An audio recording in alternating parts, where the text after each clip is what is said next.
If you could run at the speed of light, you'd be able to circumnavigate the Earth's equator in just over 1 minute. You'd reach New York in under a second, cross the entire United States in about 4 seconds, and touch down in Tokyo 6 seconds later. What would that experience actually feel like? Well, when you start to approach the speed of light, time slows down for you relative to someone who's not moving at relativistic speeds. So from your perspective, it would seem like only a few minutes had passed. But upon returning to Earth and checking your watch, you'd find that years had gone by. That is, of course, if you didn't get burnt to a crisp first, or get squished into pancake batter, which are two very real concerns when running at the speed of light. So here's what running at light speed would feel like. Assuming you're still alive after experiencing this extreme form of exercise, UVA probably felt pretty fast when you were driving on the freeway, or maybe UVA ridden in a car while your friend's parents pretend they re in the Fast and Furious franchise. But all of those speeds are painfully slow compared to the speed of light. Light travels at approximately 186,000 miles per second, or 300,000 kilometers per second. At that speed, you'd be traveling around the world at a dizzying 7.5 million miles per hour, or 12.1 million kilometers per hour. Your body would uneven have time to process the sensory input from all the scenery flying by faster than the blink of an eye. If you were actually able to see, you'd see everything blue shift, meaning the light waves from distant objects would bunch up as you approach them, making them appear more blue and distorted. The faster something came toward you, the bluer it would look, and the light coming from behind you would redshift, making it appear more orange and stretched out. This means that if you looked behind you, you wouldn't be able to see anything blue. Everything would be red, orange, and yellow. As you're running, you'd be aware of the air rushing past you at 340 miles per hour, but you wouldn't hear it. Sound needs a medium to travel through, and there wouldn't be any matter for the sound waves to vibrate. So there'd be total silence except for the pounding of your own heart. You might also notice that you don't feel the wind resistance you normally do when you're rerunning at much slower speeds. That's because as you approach the speed of light, air molecules simply part like the Red Sea and let you pass without offering any resistance.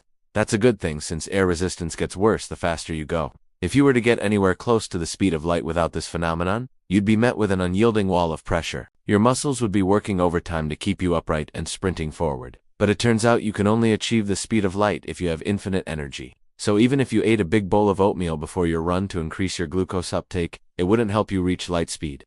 You'd need a constant infusion of energy to maintain your velocity, and even if you did have that kind of energy, your muscles couldn't handle it. The fastest muscle contractions in the human body happen in less than 1,000th of a second, so even if you had an unlimited supply of energy and removed all the other barriers, it would take too long to accelerate to light speed. So if you were somehow running at the speed of light, it would only be possible thanks to some extreme science fiction technology. In fact, according to Einstein's theory of special relativity, anything with mass cannot reach the speed of light. It takes infinite energy to accelerate an object with mass to the speed of light, which is why light itself doesn't have mass. It's massless, so there's no limit to its speed. We know that light exists on a spectrum, but even radio waves, microwaves, X-rays and gamma rays all travel at the speed of light. They just have different wavelengths and frequencies. This may all sound complicated and technical, but at the end of the day, none of it really matters because we'll never be able to run at the speed of light, or will we? Although the equations say it's impossible, scientists have observed something called superluminal motion, which is faster than light.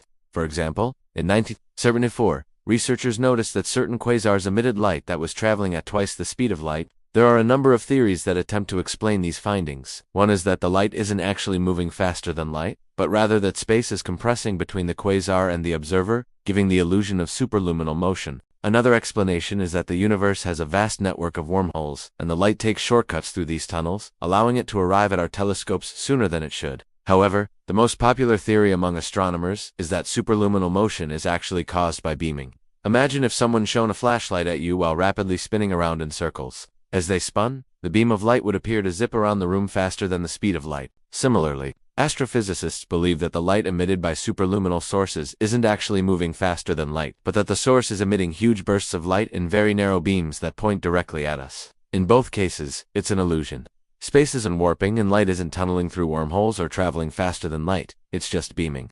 With all that said though, would you actually want to be able to run at the speed of light? It sounds pretty cool until you consider the effects it would have on your body. Even if you were able to move at near light speeds, your body would be utterly crushed by the intense g-forces involved. These g-forces would be hundreds of thousands, if not millions times greater than Earth's gravity. So, unless you're a fan of Pilates, your bones would snap and your muscles would turn to goo. Also, your internal organs would get squished together, stopping you in your tracks. Now, there's another way you could get around this problem. In 1994, a physicist proposed what's called the Alcubierre drive. Unlike traditional spaceships that move through space, the Alcubierre drive compresses space in front of the ship and expands it behind the ship, causing the vessel to move forward without having to propel itself. This requires negative energy, which we don't know exists, but physicists think it's a possibility. If you harnessed this type of drive, you could essentially run on a treadmill that compressed space in front of you and expanded it behind you. This would allow you to keep running without ever reaching a stop, even at the speed of light. It would also compress time so you wouldn't have to worry about getting too winded.